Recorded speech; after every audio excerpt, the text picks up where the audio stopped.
കൊച്ചി കലൂർ സ്റ്റേഡിയത്തിന് സമീപമുള്ള ഭൂമി saint Albert's കോളേജിന് നൽകിയ പിണറായി സർക്കാർ തീരുമാനത്തിനെതിരെ GCDA ചെയർമാൻ കെ ചന്ദ്രൻപിള്ള GCDAയുടെ 88 സെന്റ് ഭൂമി കോളേജിന് പതിച്ചു നൽകിയുള്ള വിജ്ഞാപനത്തിനെതിരെ കോടതിയെ സമീപിക്കാൻ ഒരുങ്ങുകയാണ് GCDA.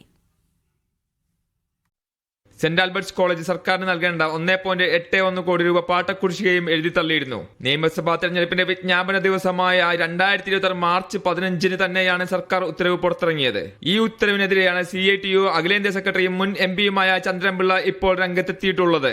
ഉത്തരവ് പുറത്തിറക്കിയ രീതിയെയും GCDAയോട് ആലോചിക്കാതെ റവന്യൂ വകുപ്പ് എടുത്ത തീരുമാനത്തെയും അദ്ദേഹം ചോദ്യം ചെയ്യുന്നുണ്ട്.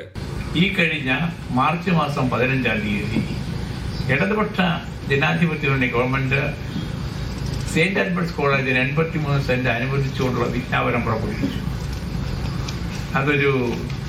അതിനകത്ത് എല്ലെങ്കിലും പരിശോധിച്ച് ചെയ്യാനിടയായ ഒരു വിജ്ഞാപനമല്ല അത് ഇറക്കിയിട്ടുള്ളത് റവന്യൂ വകുപ്പാണ്. റവന്യൂ വകുപ്പ് ചെയ്യുമ്പോൾ അത് റവന്യൂവിന്റെ ഭൂമിയേ അല്ല.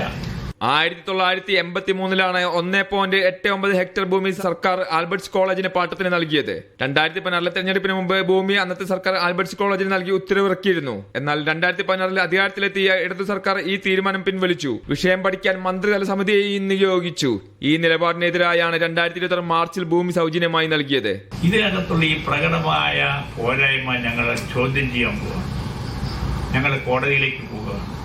ഞാൻ 1-2 ദിവസം കഴിഞ്ഞാൽ ചെയർമാൻ സ്ഥാനം രാജിവെക്കേണ്ട ഒരാളാണ്. തെരഞ്ഞെടുപ്പിൽ വോട്ട് ബാങ്ക് ലക്ഷ്യമിട്ടാണ് കോടികൾ വിലമതിക്കുന്ന ഭൂമി സൗജന്യമായി നൽകിയതെന്ന് ആക്ഷേപമുയർന്നിരുന്നു. എറണാകുളം ജില്ലയിലെ 14 മണ്ഡലങ്ങളിലും തോറ്റോടെ CPM-ൽ വിമർശനം രൂക്ഷമാണ്. സർക്കാരിനെതിരായ കെ ചന്ദ്രൻപിള്ളയുടെ നിലപാട് CPM-നുള്ളിലും ചർച്ചയ്ക്ക് കാരണമാകും. മീഡിയ 1 കൊച്ചി.